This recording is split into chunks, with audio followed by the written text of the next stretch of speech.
이 내용은 지금 현역에 있는 그러나 앞으로 은퇴해야 할 남자들을 위한 것이다. 이 내용을 전달하는 나는 남자이고 이미 14년 차 은퇴 생활을 하고 있는 고참이기 때문에 더욱 그렇다. 또 남자들은 여자들보다 훨씬 불리한 은퇴 조건을 안고 있는 것도 사실이다. 이 세상에 체험보다 더 값진 것은 없다. 이론은 어디까지나 이론일 뿐 실제는 다르기 때문이다. 은퇴 생활은 실제로 겪어보지 않으면 도무지 알 수 없는 현실이다. 수많은 남자들이 막연히 앉아있다가 날벼락을 만나는 게 바로 그 때문이다. 똑같이 현역으로 직장에 다니지만 여자들의 경우는 남자와는 판이하다. 여자들은 은퇴해도 부업과 육아라는 확실한 자기 자리가 있기 때문에 복귀하면 그만이다. 그러나 남자의 경우는 거실 소파의 한쪽 자리와 잠잘 때의 이불속밖에 자기 공간이 없다. 마치 하숙생처럼 살아왔기 때문이다. 그래서 개밥의 도토리가 될 수도 있고 젖은 낙엽이 되어 소외될 수도 있다. 사실 수많은 남자들이 준비 없는 은퇴 때문에 나락으로 떨어지는 게 가혹한 현실이다. 가장 중요한 것은 나이와 관계없이 모든 남자는 반드시 은퇴한다는 사실이다. 천방지축의 20대로부터 은퇴를 코앞에 두고 있는 고참까지도 여기에서 예외일 수는 없다. 이 점을 먼저 인정하고 늘 준비하는 자세를 가지는 것이 중요하다. 한 남자가 평생 다니던 직장을 그만두고 집에 돌아왔을 때 가장 먼저 부딪히는 문제가 자기의 공간이 없다는 현실이다. 아내나 애들은 모두가 자기의 고유한 공간이 있지만 가장인 아버지와 남편은 자기의 공간이 없다. 모든 심각한 문제의 시작이 바로 이 점이다. 아무리 같은 식구라 해도 자기 공간이 없는 사람이 하루 종일 집안에 있다는 것은 본인도 식구들에게도 참기 힘든 스트레스다. 그래서 반드시 결정적으로 평소에 자기 공간을 미리 확보해야 된다. 대표적인 것이 서재이며 작업실도 무난하다. 크고 작음에 관계없이 이 공간에 확보야말로 은퇴 후의 안락과 행복을 약속하는 첫 번째 조건이다. 막말로 애들을 몰아내서라도 내 공간을 만들어내야 한다. 그리고 그것을 지키고 꾸미고 양보하지 말아야 한다. 수송하는 병사처럼 확고해야 한다. 은퇴한 남자가 아내에게 생활비와 돈을 마련해서 주지 못하면 그때부터 케밥의 도토리 신세가 된다. 심하면 황혼이혼의 조건이 될 수도 있다. 이 사악한 세태는 모든 것을 오직 돈으로만 말한다. 늙어서 돈 없으면 확실히 죽은 목숨이다. 그러니 현역일 때 이를 악물고라도 은퇴 후의 월정 수입을 위해 탑을 쌓아야 한다. 지갑을 열어 돈을 주는 한 식구들은 가장을 존경하고 순종한다. 더럽지만 돈의 힘은 그렇게 막강하다. 또 하나의 비결은 자기의 개인 비자금이다. 늙은이에게도 자기 돈이 있어야 자신 있게 살아갈 수 있다. 허기진 사람이 밥을 먹으면 허리가 펴지듯이 비자금이 두둑하면 말에 힘이 실리고 행동에 자신이 붙는다. 요새를 기준으로 월 평균 150만 원 정도의 돈이면 목에 힘을 줄 수 있다. 남자에게 비자금이 없으면 허리가 구부정해지고 비굴해지고 탐욕스러워진다. 봐줄 수 없는 늙은 몰골이 되는 것이다. 그래서 단연코 딴 주머니를 차야 옳다. 그리고 그건 결코 나쁜 일이 아니다. 지금은 평균 수명이 길어졌기 때문에 남자들도 은퇴 후 20년에서 30년은 더 살게 된다. 현역일 때는 직장의 일 때문에 시간이 잘 가지만 은퇴하면 사정은 완전히 달라진다. 노인 자살률이 높은 것은 가난과 질병이 큰 원인이긴 하지만 할 일이 없는 무료를 견디지 못한 경우도 많다. 할 일이 없어 심심한 무료는 노년의 가장 큰 적이 될 수도 있다. 그래서 미리미리 취미를 찾아 길러야 하며 여기에는 단계가 있다는 것을 알아야 한다. 60대에서 70대는 활동적인 취미가 가능하지만 70대에서 80대는 비활동적이 되며 80대 이상은 방에 들어앉는 나이인 것이다. 따라서 취미도 나이에 맞게 준비하는 지혜가 필요해진다. 특히 나이가 많아지면 읽기, 듣기, 보기에 국한되는 경우도 많다. 습관이 안 되면 어려운 문제들이다. 내 경우 현역 일대의 취미들이 그대로 은퇴 후로 연결되었으며 악기만 클라리넷에서 첼로로 바뀌었다. 현역 일대의 취미들이 그대로 연장되는 것이 가장 이상적이라는 얘기다. 그리고 나이 든 사람이 완전히 새로 시작할 수 있는 일은 거의 없다고 보면 틀림이 없다. 아무리 핵가족이라 해도 모든 가정에서 식구들은 자기 고유의 기능을 가지게 된다.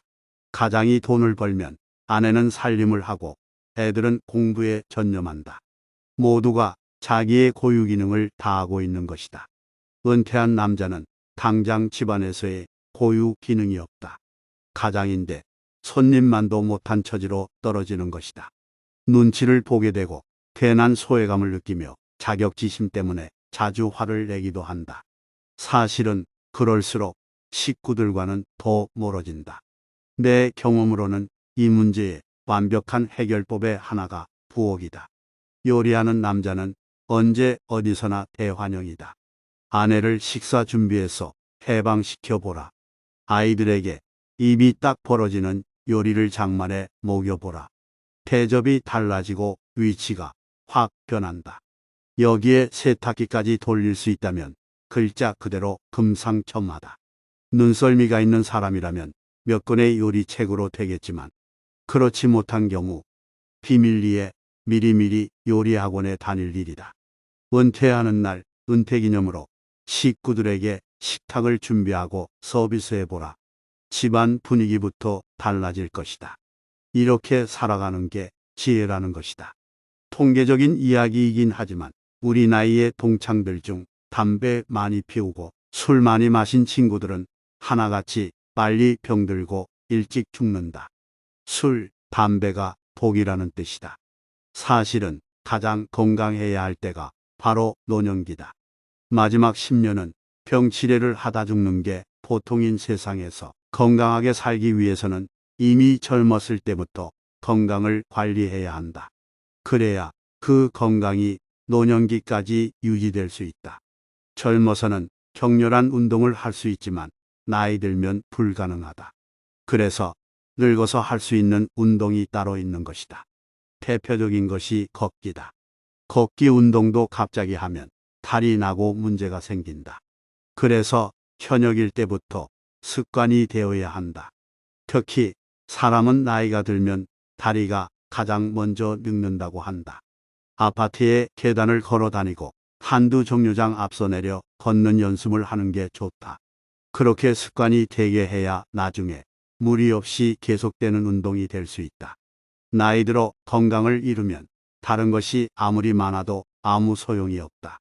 맛이라고는 하나도 없는 당뇨식을 받아먹으면서 사는 부자가 그런 케이스다.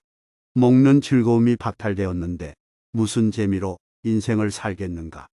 인간은 그게 누구든 결국은 혼자가 된다. 가장 가까운 부모라 해도 어느 한쪽이 먼저 간다. 혼자됨을 쉽게 감당할 수 있는 사람은 거의 없다. 그래서 마음의 준비가 필요하다. 디지털이 해결할 수 없는 아날로그의 세계가 그렇다. 왜 인간에게 철학과 종교가 있었겠는가? 결국 인간은 모두가 죽는 것이다. 이상한 것은 나이 들면 죽음의 문제가 가까이 느껴지고 친근한 것이 된다는 점이다. 이게 바로 자연의 섭리가 아닌가 생각한다.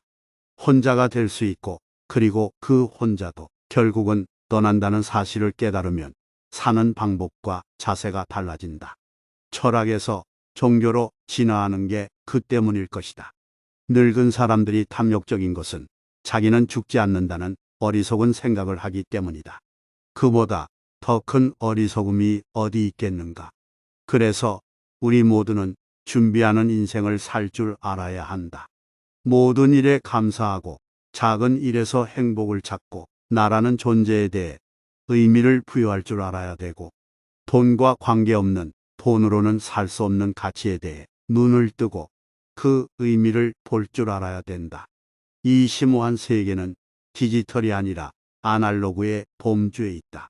무덤 안에서는 스마트폰도 무용지물이 되는 게 진실이다. 우리 주변에는 참을 수 없을 정도로 어리석은 사람들이 있다. 아들의 간청에 못 이겨 사업 자금을 대주다 친척집 창고에서 살고 있는 늙은이들이 있는가 하면 자식의 빚보증을 섰다가 길바닥에 나앉은 부모도 있다.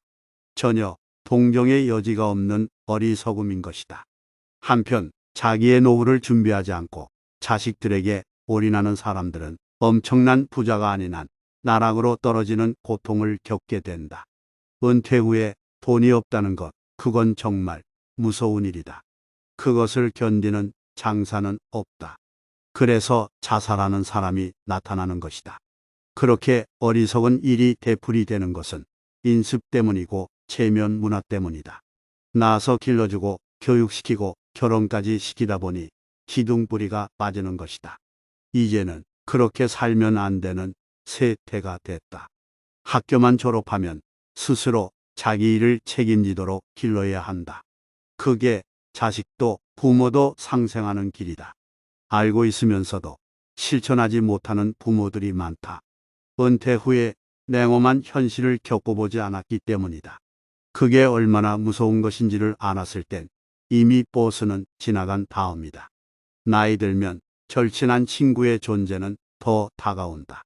그래서 나는 유선 전화를 애용하고 있다. 느긋하게 육성으로 말하고 들으면서 친구를 느끼는 것이다. 외출하는 것이 피곤하기 때문에 전화 통화는 그만큼 더 기묘해진다. 늙어서 친구는 많을 필요는 없다. 서로 속내를 털어놓을 수 있는 두세 명이면 된다. 그리고 한 달에 한 번 정도 정기적으로 직접 만나 밥도 같이 먹고 얘기도 나눠야 한다. 나와 내 친구들은 고급 식당에서 만나 식사하고 몇 시간 같이 지낸다. 거의 대부분의 화제는 한탄스러운 세태에 대한 것이다. 그리고 참으로 뜻밖의 공통된 화제는 딸에 대한 것이다. 늙은 아버지를 챙기는 것은 딸들이다.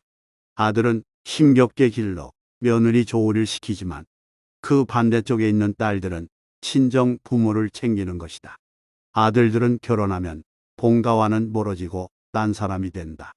오죽하면 하와이 교포라고 하겠는가. 여기에는 모두가 크게 공감하고 있다.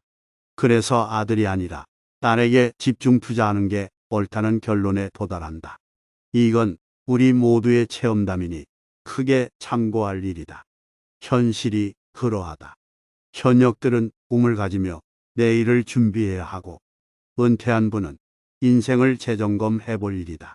어떤 이는 집 한 채는 사둬야 노년에 불안하지 않다라고 말하고 어떤 이는 노년에 보험 없으면 길가로 나앉을 것처럼 말한다. 세상에는 10억은 있어야 노년 준비가 된다는 말이 무성하다. 그만한 돈을 모을 길 없는 사람들은 노후에 거리로 나앉는 것이 아닌가 하는 생각에 위험을 무릅쓴 투자로 망한다. 주변에 나이든 부모님과 장인 부부 그리고 행복한 노년을 보내시는 분들과 대화를 나눠보면 정작 젊은 사람들은 아주 기본적인 것을 잊고 있다는 생각이 든다. 가장 중요한 노후 대책은 일단 자기 자신, 즉 나의 몸과 정신과 생활 습관이다. 통장에 돈을 넣어두고 있어도 그런 것들이 유지되지 않으면 돈을 지킬 수가 없다. 주변을 보면 70살에서 80살 정도가 되었을 때 병원과 무관한 사람은 없다. 아프면 병원비가 많이 나가는 데다가 행복할 수 있는 기초가 붕괴된다. 또 일반적으로 육체와 정신이 약해지면 제대로 된 판단을 내리기 힘들다는 것이다. 진정한 노후 대책의 첫걸음은 책을 읽고 배우는 일을 멈추지 않는 것과 건강한 생활 습관을 만들어 가는 것이다. 정년 퇴직 때까지 죽도록 일해서 몸은 만신창이인데다가 새로 배운 것은 없어서 세상 보는 시야가 매우 좁아서 은퇴 후에는 일하지 않고 밥 먹고 돈 쓰는 일밖에 할 것이 없는 그런 삶을 설계하면서 이를 노후 대책이라고 착각한다. 사람은 존재 의미가 없으면 죽는다. 물론 굶어도 죽는다. 그러니까 돈도 중요하다. 그러나 존재 의미가 없으면 살아도 행복하지 않다. 취미도 없고 생활 습관도 엉망이고 온갖 비뚤어진 생각으로 가득 차서 변화가 불가능해진 노인으로 일단 변하면 돈이 얼마가 있건 그건 죽음, 우울증, 피해망상증, 사기 당하는 쪽으로 가는 길에 들어선 것이다. 지식에 대한 욕망, 동네를 가꾸거나 누군가를 돕는 것, 사랑하는 사람을 부양하기 위해 사는 등의 삶의 목적과 욕망이 없이는 살아도 사는 게 아니다. 이러한 목적과 의미가 없으면 고생하며 쌓아 올린 돈의 탑도 와르르 무너지고 말 것이다. 가장 좋은 노후 대책은 천천히 70대에서 80대까지 계속 일할 수 있는 것을 찾아내는 것이다. 모든 사람에게 이것이 가능할 리는 없으므로 최소한 가진 걸 유지할 수 있는 몸과 정신의 건강이라도 챙겨야 한다. 두 번째로 중요한 노후 대책은 배우자인 것 같다. 이런 의미에서 독신주의자들은 노후 대책이 크게 뒤떨어지는 것이다. 결혼한 부부라 하더라도 남편이 은퇴하면 퇴직금 갈라서 나눠서 자고 하는 황혼이혼 부부들이 있다. 행복하게 같이 늙어갈 수 있는 관계를 가진 배우자가 있는 것은 최고의 노후 대책이다. 실제로 많은 노인들은 그래서 배우자가 사망하면 얼마 살지 못하는 경우가 많다. 나이가 들면 필연적으로 우리의 육체적 정신적 능력은 쇠퇴한다. 그럴 때는 한 사람이 되는 것처럼 서로 의지하고 살아갈 사람이 있어야 정상적인 생활을 하게 된다. 그렇지 못하면 괴롭고 건강이 급격히 나빠지고 쌓아온 것이 또 한순간에 무너지고 마는 것이다. 돈이 있건 없건 이 사람 곁에서 같이 늙어가는 것으로 나는 충분히 행복하다고 말할 수 있는 배우자가 있다면 정말 든든한 노후 대책이 서 있는 셈이다. 그런 관계가 될 수 있도록 항상 노력해야 하며 이는 당연히도 60 넘어 은퇴하고 나서 시작해도 되는 게 아니다. 사람은 노인이 되면 추억에 의존해서 산다고 한다. 두 사람이 살아온 세월에 대한 추억이야말로 든든한 노년의 재산이며 두 사람의 관계를 특별한 것으로 만들어주는 것이다. 마지막으로 자식과 친구와 이웃들이 있다. 노인들에게 있어 진짜로 중요한 노후 대책은 믿을 수 있는 젊은 세대다. 노인들의 학습 능력은 점차로 떨어져가는 데 반해 세상은 빨리 변하고 있기 때문이다. 결국 노인들은 알게 모르게 조금씩 높아져 가고 좁아져 가는 벽 사이에 갇히는 신세가 된다. 그걸 피하기 위해 공부하고 운동하고 사람들과 만나서 대화하지만 노력해도 압도적인 대다수의 사람들은 새로운 세상에서 고립되고 아는 것 없는 촌놈이 되는 걸 피할 수 없다는 이야기다. 그럴 때 보다 젊은 가족이 없으면 누구에게 의지하겠는가? 사실은 지금도 노인들은 인터넷을 한다던가 핸드폰을 계약한다던가 여행 예약을 하고 차를 사고 집을 사고 파는 일에 있어서 매우 불안해하거나 심지어는 무능하다. 3, 40년 뒤에는 어떤 세상일까? 훌륭한 가족을 가지는 것의 가치는 21세기에 다시 증가하고 있다. 21세기의 중반쯤에 어디서 낯선 사람들 틈속에 미아가 돼버릴 것이 아니라면 말이다. 이런 점들을 생각해 보면 노후 대책을 말하면서 통장 잔고만 쳐다보는 시각은 매우 편협하다는 것을 알 수 있다. 돈은 대단히 쉽게 빼앗기고 없어질 수 있는 물건이다. 하지만 내 머리에 든 생각은 그렇지 않다. 내 몸에 들어있는 건강과 기술도 쉽게 빼앗아가지 못한다. 믿을 수 있는 배우자, 자녀, 친구들도 쉽게 빼앗아가지 못한다. 그런데도 불구하고 마치 60쯤까지 통장 잔고를 채우면 될 거라는 생각에 중요한 것들은 모두 잊어버리고 망가지고 무너지게 내버려두는 사람들이 많다. 성인병에 걸리고 술에 빠져들고 책은 읽지도 않으며 배우는 것도 없고 부부관계는 맹맹해지기만 하며 자식들은 제멋대로이고 같이 보내는 시간도 별로 없다. 가족을 단단하게 지켜줄 가족의 기억이라는 것도 별로 없다. 이걸 나중에 돈으로 회복하려고 생각한다면 아무리 돈이 많아도 불가능하다. 우리는 노후 대책을 어떻게 세우고 있는 걸까?